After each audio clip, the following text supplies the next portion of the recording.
gone by the morning light, searching for something to keep me right. Well, I'm a man on fire. Watch me burn to this heart don't desire. Well, I'm a man on fire.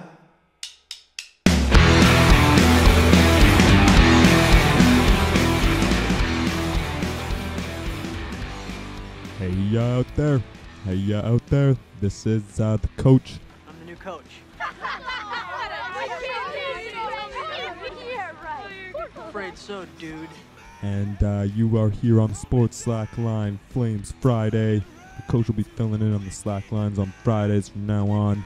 The boss is taking a break, and he is in the booth running the sound equipment and all that fancy stuff that the coach doesn't know how to do. So the coach is out here, and he is talking at you. He is talking about Flames. He is talking about hockey. He is talking about, well, that's pretty much it, but that's what we're going to be talking about out here.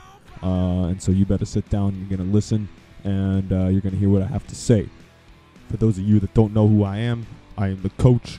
I spent 1989 to 1998 in Yugoslavia, coaching the Yugoslavian League.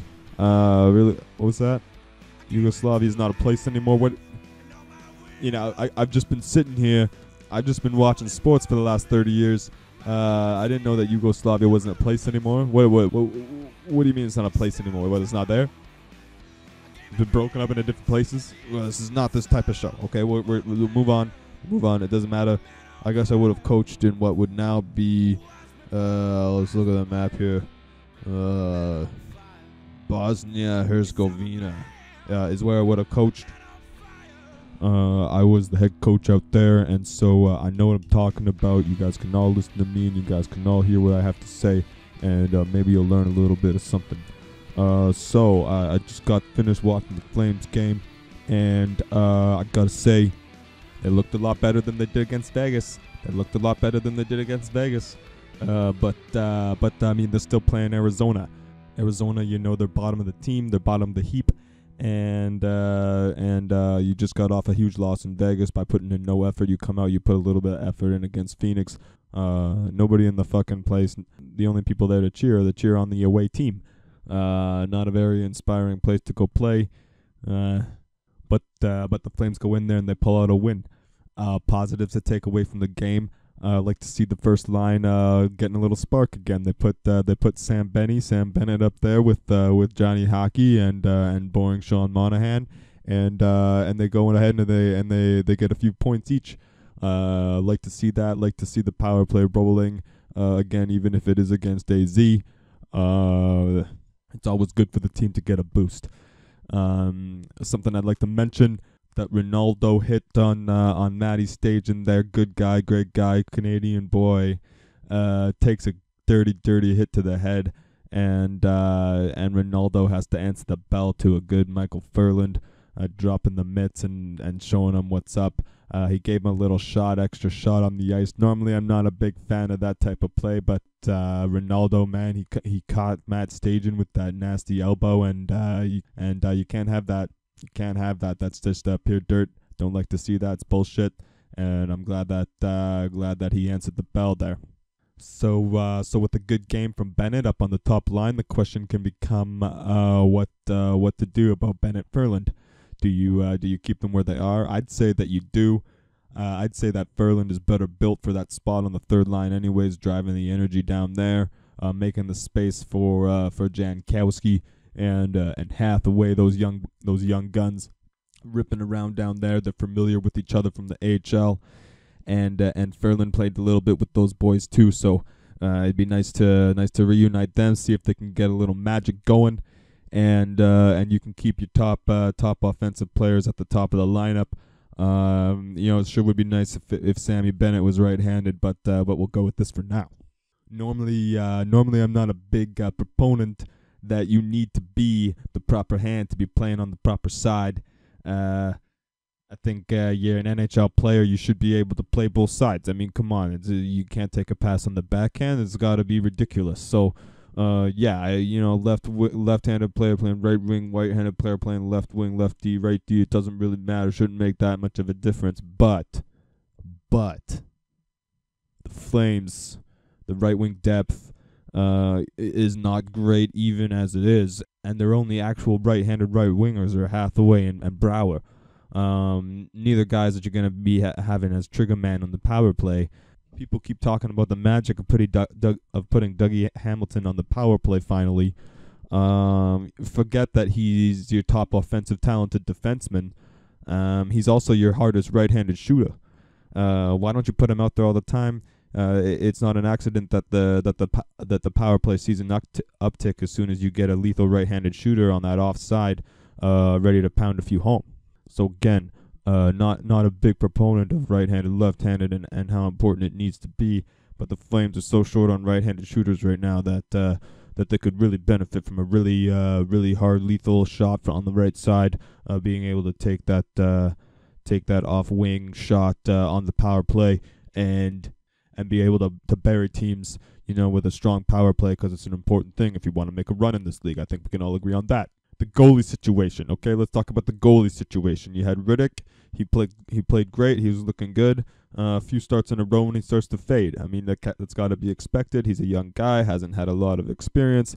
And to be frank, the team's been shitting the bed in front of him. The team's been shitting the bed in front of him. Can we argue with that? I watched the game against Vegas, most of it. I didn't really see a lot of goals that I could say Riddick should have had. A lot of deflections, a lot of tough things to find. That said, you're not going to win if you let in 7 goals. And so I was happy to see John Gillis get the start today. Always been a fan of Johnny Gillis. Good American boy, NCAA guy, national champion. Love to see that pedigree on the team and the prospect rankings coming up.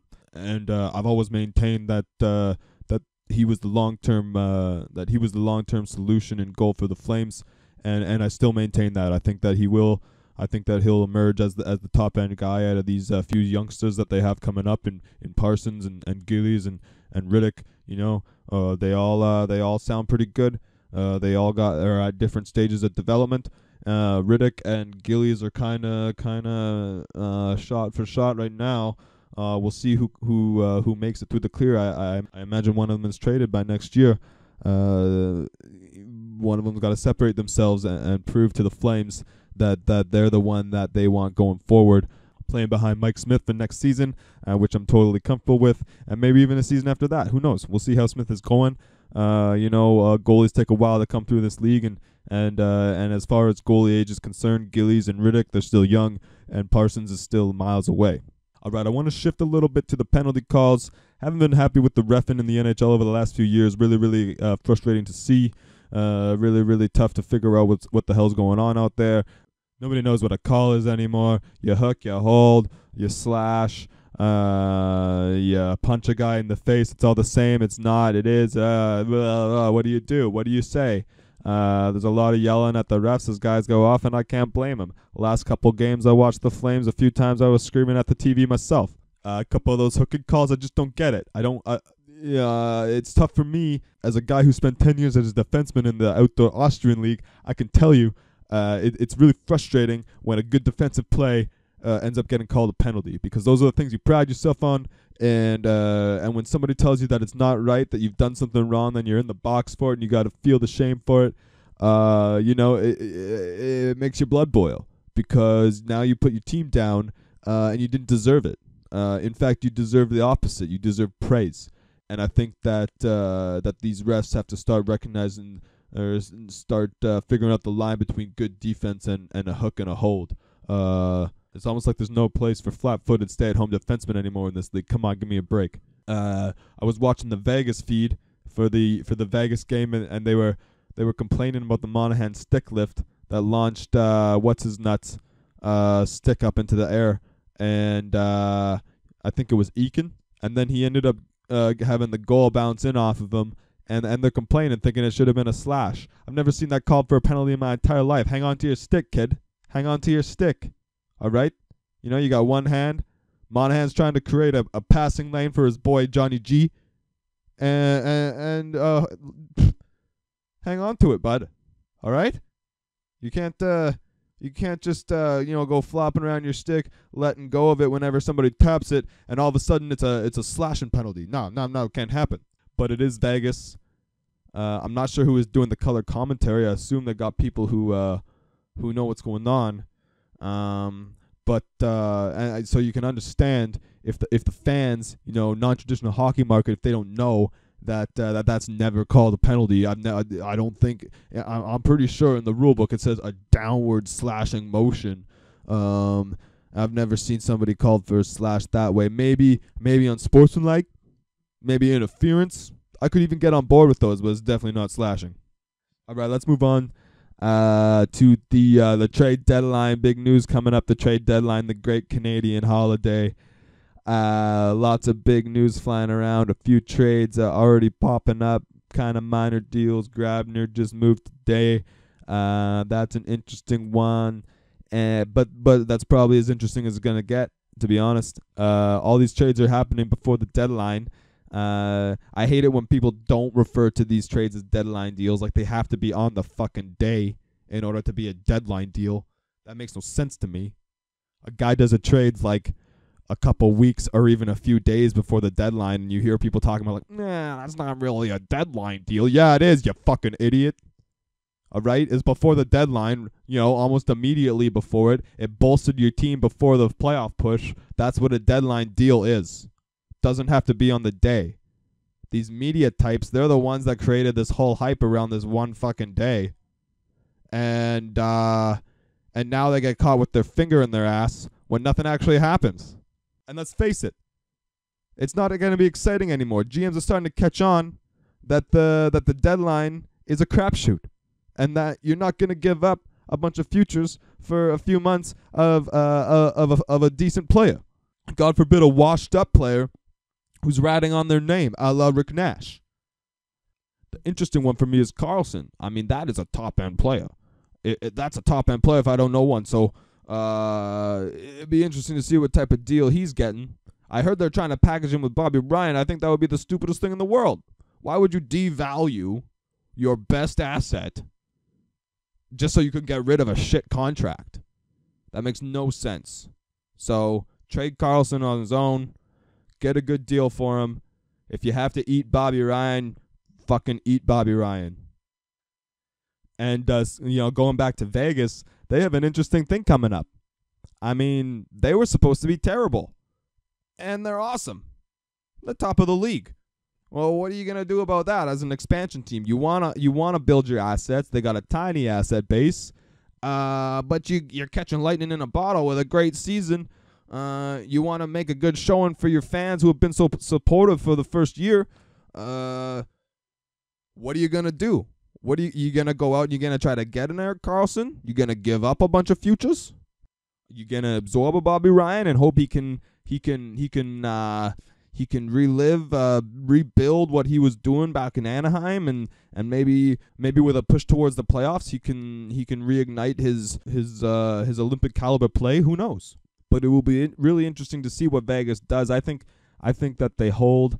I don't think they want to be giving up a whole bunch for Erik Karlsson, but who knows? Who knows? I also think the Flames hold, unless they can somehow get an actual right-handed shot somewhere. I don't see what their options even are, and even if there even was a couple decent right-handed shots available, which there are. The Flames just don't have the ability to add assets to it. They just don't have the ability to get it.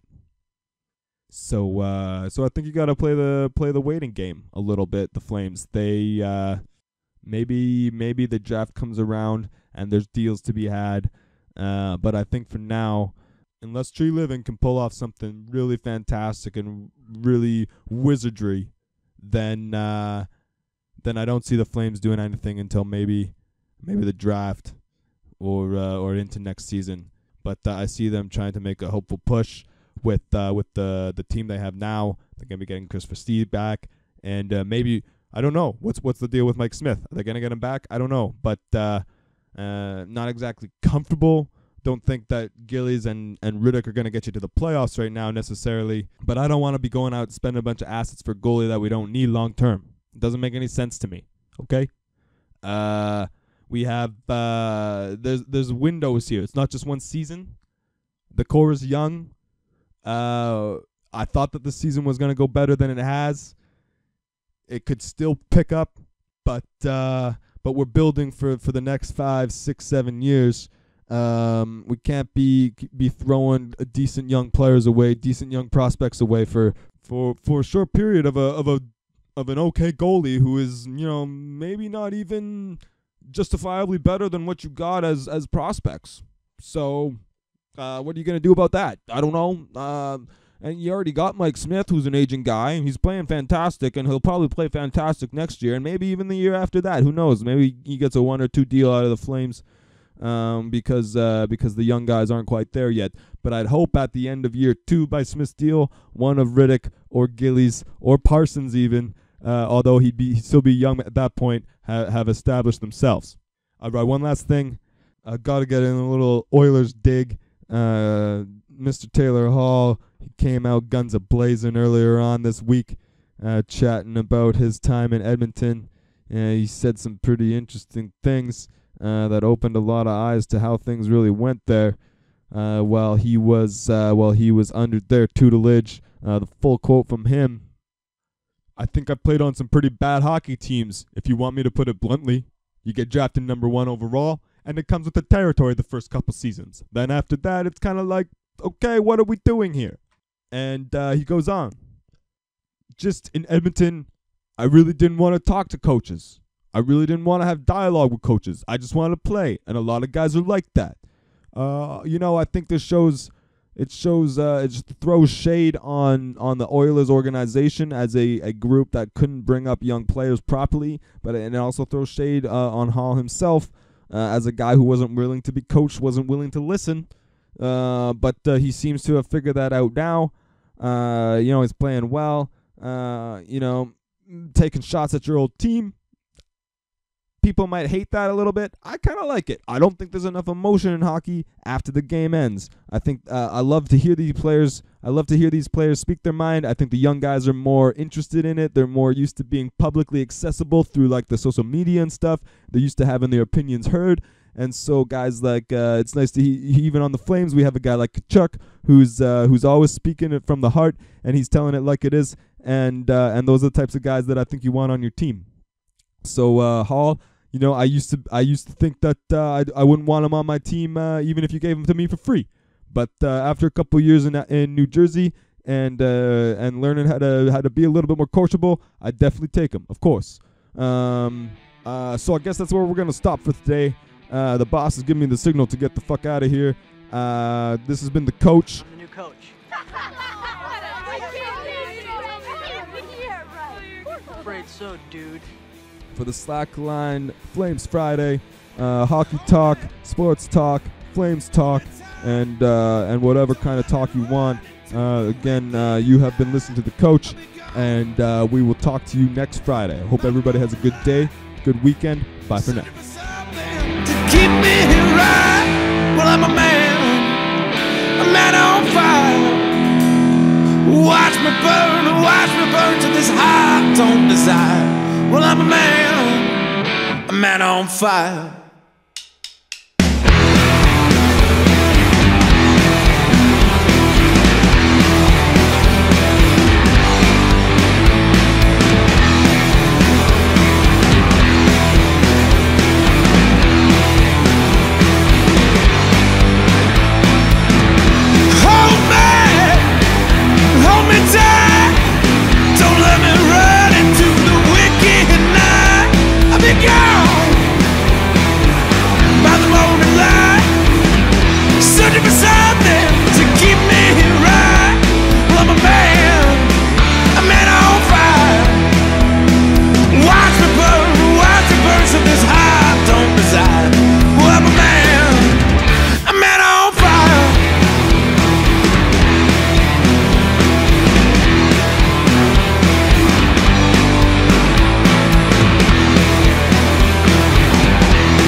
I'm a man.